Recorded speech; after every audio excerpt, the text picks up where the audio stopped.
September 1st, 1943. Rabble Airfield, New Britain.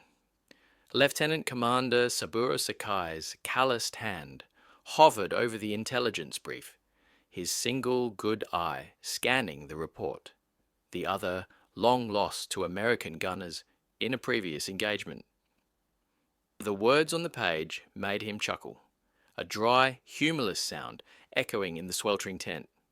The Americans had introduced a new fighter, massive, cumbersome, a machine that seemed too heavy to fly, let alone fight. They called it the Hellcat. Their intelligence suggested the aircraft weighed nearly double their prize Zero. Twice the weight, twice the bulk. A failure of design, they assumed. Sakai's gaze drifted outside, the flaps of the canvas tent. His squadron's A6M Zeros were lined up on the pierced steel planking, gleaming in the morning sun. Sleek, agile, deadly. For 2 years, these machines had ruled the Pacific skies, outmaneuvering every British Hurricane, American P-40, and Dutch Brewster Buffalo that dared to challenge them. The Zero had not just fought, it had dominated. The Americans' latest creation, Sakai concluded, was nothing more than another flawed attempt.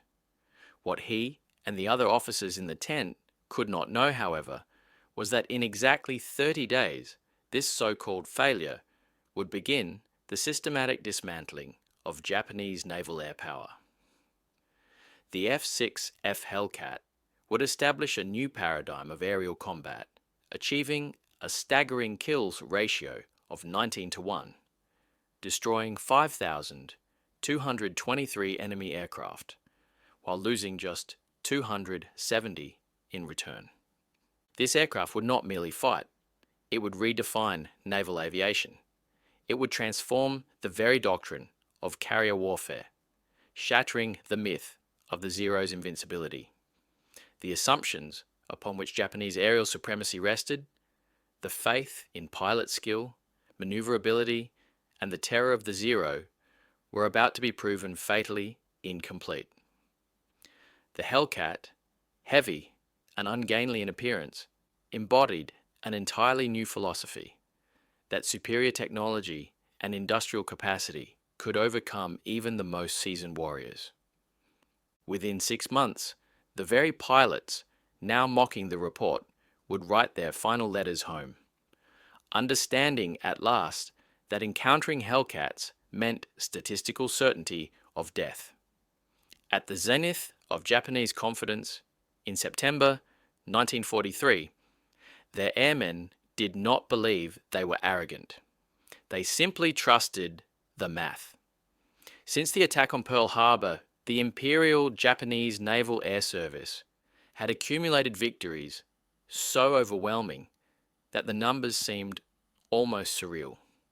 At Pearl Harbor, only 29 aircraft were lost, while 347 American planes fell. In the Philippines, 7 losses against 103 destroyed. Over Darwin, a mere 2 were lost while 30 Allied aircraft were downed. The British Far East Fleet's air arm was annihilated. The Dutch East Indies Air Force had been eliminated in days. At the heart of these achievements was the Mitsubishi A6M Zero, an aircraft that had rewritten the rules of aerial warfare, combining unmatched range, maneuverability, and lethal precision. Captured examples of the Zero, analyzed by American engineers in 1942, initially drew disbelief. No aircraft should have been capable of combining such lightweight, superb agility, and effective firepower. The Zero flew as if it were an extension of its pilot, responding to thought as much as mechanical input. Warrant Officer Hiroyoshi Nishiwa, Japan's eventual ace of aces, described the experience in his recovered diary. Flying the Zero is like wearing wings. The aircraft obeys instinct, not just control. American planes are heavy, cumbersome, machines built for endurance, not elegance. They fight like trucks. We fly like artists. The Zero achieved these feats through ruthless weight-saving measures. Extra super duralumin, a classified aluminum alloy, reduced structural weight by 30% compared to American designs. No armor protected the pilot. Self-sealing fuel tanks, a feature standard elsewhere, were omitted. Radios were often removed entirely. Every ounce saved translated directly into speed, climb rate, and maneuverability. The Japanese pilots and their engineers had built not just a machine, but a philosophy: performance above all. When initial reports of the Hellcat reached Japanese intelligence via Swedish intermediaries in early 1943, they seemed absurd. The specifications claimed a loaded weight of 12,186 pounds, nearly twice that of the Zero. Wings spanned 334 square feet, supporting a radial engine whose drag seemed incompatible with speed and maneuverability. Armor plating, self-sealing fuel tanks, 6 heavy Browning M2 machine guns. Every metric suggested that the aircraft would be sluggish and easy prey for the agile Zeros. Captain Minoru Genda, the tactical mind behind Pearl Harbor, reviewed the specifications at Combined Fleet Headquarters. He dismissed the aircraft as a continuation of American ineptitude. They understand nothing. This Hellcat is a lumbering attempt to overcome pilot skill with machinery. A Zero will fly circles around it. The mathematics seem to validate his view. The Zero's wing loading of 22 pounds per square foot gave it a turning radius of 612 feet. The Hellcat's 36.5 pounds per square foot promised a radius exceeding 900 feet. Japanese tactics, based on tight turning fights, suggested that the new American fighter would be helpless. Yet on September 30th, 1943, Petty Officer First Class Yoshio Fukui, flying escort for a reconnaissance mission over Marcus Island, would experience the unthinkable. 6 dark shapes appeared on the horizon. Initially mistaken for B-25 bombers, they soon revealed their true form: F6F Hellcats. Massive single-engine fighters with stubby wings, yet moving with an elegance that defied physics. Fukui initiated a standard diving turn, expecting the lumbering Hellcats to be unable to respond. But the American aircraft performed the impossible. They did not flee. They did not attempt to turn. They went vertical, engines roaring, climbing at 3,500 feet per minute.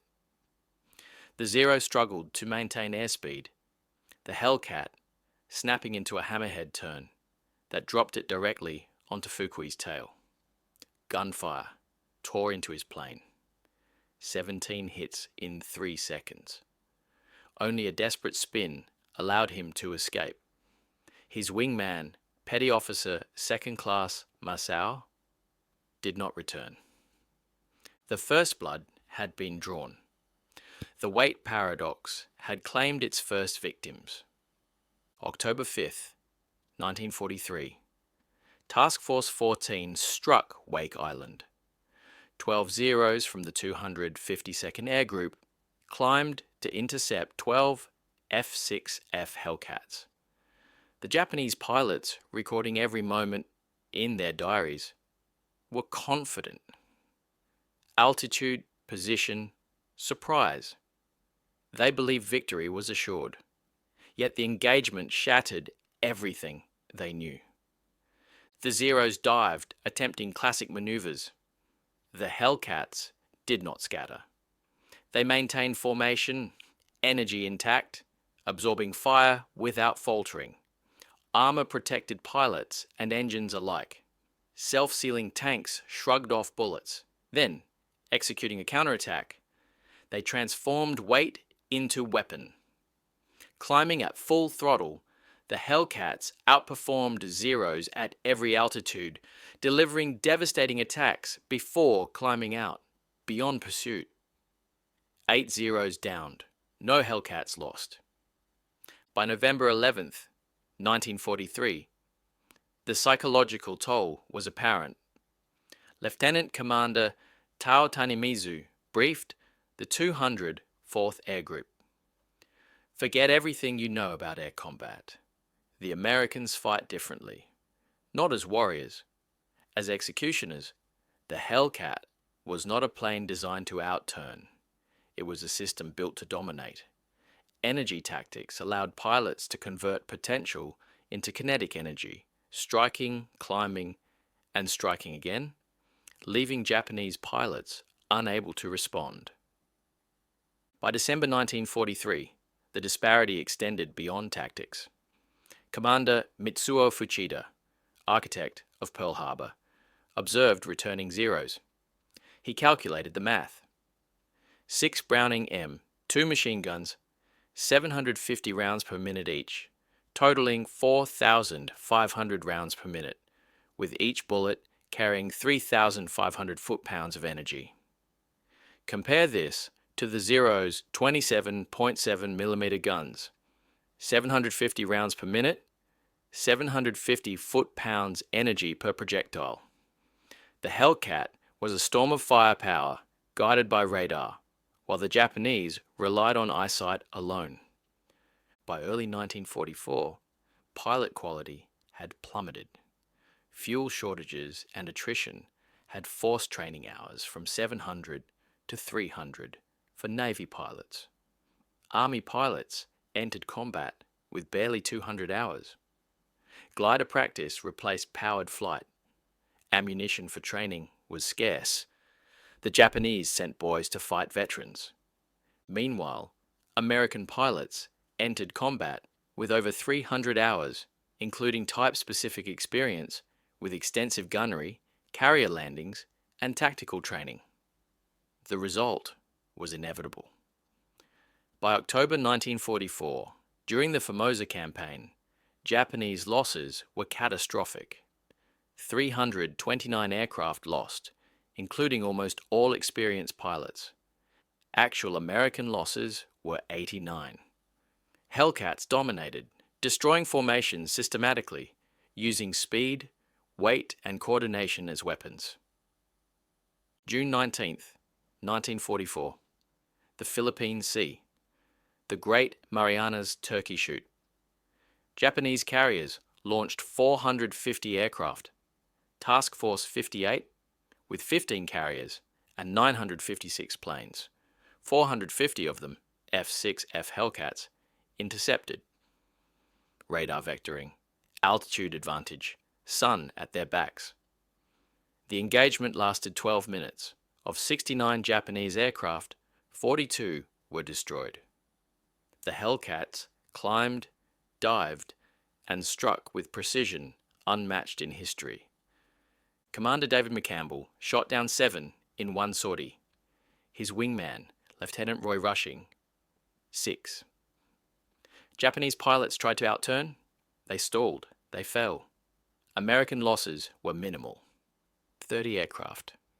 The term Turkey Shoot was coined, describing the helplessness of the Japanese formations. October 24th, 1944. The Battle of Leyte Gulf. 7 Hellcats intercepted 60 Japanese aircraft. McCampbell downed 9, wingman 6. No hits taken. This was no longer combat. It was industrialized slaughter, executed by technology, coordination, and training. The human cost for Japan was devastating. Experienced pilots were annihilated. By early 1945, new pilots had minimal training. Kamikaze missions became the norm. Operation Iceberg, Okinawa, April-June 1945. 1,900 kamikaze sorties met Hellcats that destroyed 2,351 aircraft while losing only 249, a 9.5 to 1 ratio. 80% of kamikazes never reached their targets. The technological gap could not be bridged. The Hellcat incorporated water injection, zero-length rocket launchers, reinforced armor, and K-14 gun sights. By June 1944, Even Saburo Sakai, legendary ace, narrowly survived against Hellcats. Every maneuver perfected, over 200 combats was countered effortlessly. By war's end, the Hellcat had destroyed 5,223 enemy aircraft, lost 270 in air-to-air combat, produced 305 aces, and accounted for 75% of Navy victories. Japanese naval aviation was reduced to teenage pilots with minimal training, flying patched-together aircraft. The system had won where individuals could not.